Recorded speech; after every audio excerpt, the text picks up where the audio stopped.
नमस्कार दोस्तों, जोहानिसबर्ग में चल रहे G20 समिट के पहले ही दिन प्रधानमंत्री मोदी ने ऐसी ऐसी बातें रखी जो आने वाले सालों में पूरी दुनिया की पॉलिसी का रुख बदल सकती हैं। आज की इस वीडियो में बात करेंगे मंडी, बाजार या चुनाव की नहीं, बल्कि उन 4-5 बड़े सुझावों की जिनसे इंडिया ने एक बार फिर दुनिया को मैसेज दिया है कि हम सिर्फ अपने लिए नहीं, पूरी दुनिया के लिए सोचते हैं।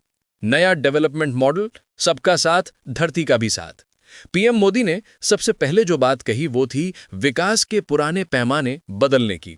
मतलब अब सिर्फ जीडीपी, ग्रोथ रेट, प्रॉफिट ही सब कुछ नहीं होगा। देखना होगा कि विकास से गरीबों तक संसाधन पहुंच रहे हैं या नहीं और प्रकृति पर कितना प्रेशर पड़ रहा है। उन्होंने भारत की सोच संपूर्ण मानवतावाद का जिक्र किया, यानी ऐसा विकास जो इंसान, समाज और प्रकृति तीनों के बीच संतुलन रखे।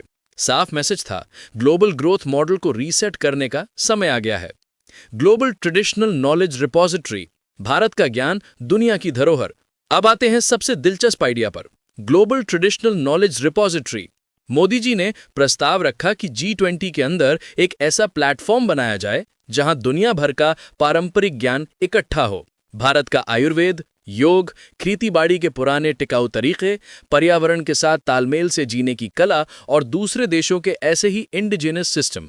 सोचिए, अगर ये सारा टेस्टेड, टाइम प्रूवन नॉलेज एक ग्लोबल रिपोजिटरी में होगा तो उससे हेल्थ, लाइफस्टाइल और सस्टेनेबिलिटी तीनों को फायदा मिलेगा। ये सिर्फ कल्चर शोकेस नहीं, बल्कि एक तरह से भविष्य की हेल्थ और वेलनेस पॉलिसी की नींव हो सकता है।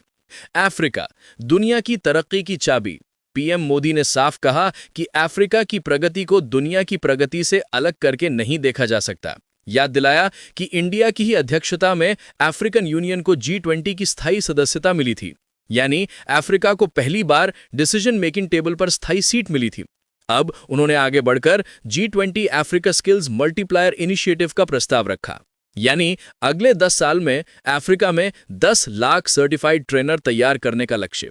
ये ट्रेनर आगे करोड़ों युवाओं को स्किल देंगे, जिससे लोकल रोजगार, उद्यमिता और आत्मनिर्भरता बढ़ेगी। यानी बात केवल मदद की नहीं, बल्कि अफ्रीका को अपने पैरों पर खड़ा करने की है, स्किल और नॉलेज के जरिए। ड्रग टेरर नेक्सस, फेंटेनिल पर सख्त वार। आज टेररिज्म सिर्फ बंदूक और बम से नहीं, पैसे और नशे से भी चलता है। पीएम मोदी ने G20 के मंच से ड्रग टेरर नेक्सस पर एक अलग इनिशिएटिव बनाने की बात कही, खासकर फेंटेनिल जैसी अत्यंत खतरनाक सिंथेटिक ड्रग, जिसका कारोबार अब पूरे विश्व के लिए हेल्थ और सिक्योरिटी दोनों पर खतरा बन चुका है। उन्होंने सुझाव दिया कि G20 देश मिलकर ऐसा ढांचा बनाएं जो ड्रग तस्करी की फाइनेंस चेन तोड़े, टेरर फंडिंग पर लगाम लगाए और इस पूरे क्रिमिनल इकोनॉमी को डिसमेंटल करे। यानी टेररिज्म के खिलाफ अब सिर्फ सीमा पर नहीं, फाइनेंस और ड्रग नेटवर्क के अंदर भी लड़ाई तेज होगी। Global health care response team, अगली महामारी से पहले तैयारी। कोविड के बाद पूरी दुनिया ने यह सीख लिया है कि हेल्थ इमरजेंसी में कौन तैयार था और कौन नहीं।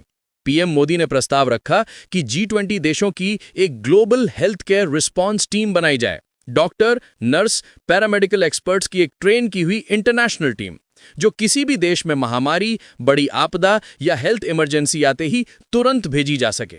मतलब अगली बार कोई ग्लोबल हेल्थ क्राइसिस आए तो हर देश अपने अपने हिसाब से नहीं, बल्कि एक कोऑर्डिनेटेड और रेडी टू मूव टीम के साथ रिस्पॉन्ड कर सके। डिप्लोमेसी, दोस्ती, टेक और डायस्पोरा कनेक्ट। समिट के दौरान साउथ अफ्रीका के राष्ट्रपति सिरिल रामाफोसा ने पीएम मोदी का गर्मजोशी से स्वागत किया। कल्चरल ट्रूप ने पारंपरिक तरीके से रिसेप्शन दिया। पूरा माहौल इंडिया साउथ अफ्रीका की पुरानी दोस्ती से भरा था। बीच की मीटिंग्स में मोदी जी ने जोहानिसबर्ग में बसे भारतीय मूल के टेक उद्यमियों से मुलाकात की और भारत को जानिए क्विज के विजेताओं से भी मिले, ताकि डायस्पोरा का रिश्ता सिर्फ पासपोर्ट तक नहीं, जड़ों तक जुड़ा रहे।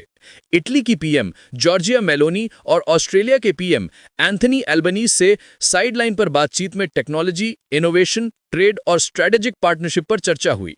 यानी मंच चाहे ग्लोबल था, लेकिन हर साइड मीटिंग में भारत ने अपने लॉन्ग टर्म रिश्ते मजबूत किए। तो दोस्तों, G20 के जोहानिसबर्ग समिट में पीएम मोदी ने सिर्फ इंडिया की बात नहीं की, बल्कि ऐसा एजेंडा रखा जिसमें अफ्रीका की तरक्की भी है, दुनिया की सेहत भी, पारंपरिक ज्ञान की इज्जत भी और टेरर, ड्रग जैसे खतरों पर सीधा वार भी। एक लाइन में कहा जाए तो यह मैसेज था कि इंडिया अब टेबल पर मौजूद देश नहीं, टेबल डिजाइन करने वाला देश बन रहा है। आपको इनमें से कौन सा प्रस्ताव सबसे ज्यादा असरदार लगा? Global traditional knowledge repository, Africa skills initiative, drug terror nexus पर वार या health care response team? Comment में जरूर लिखिएगा।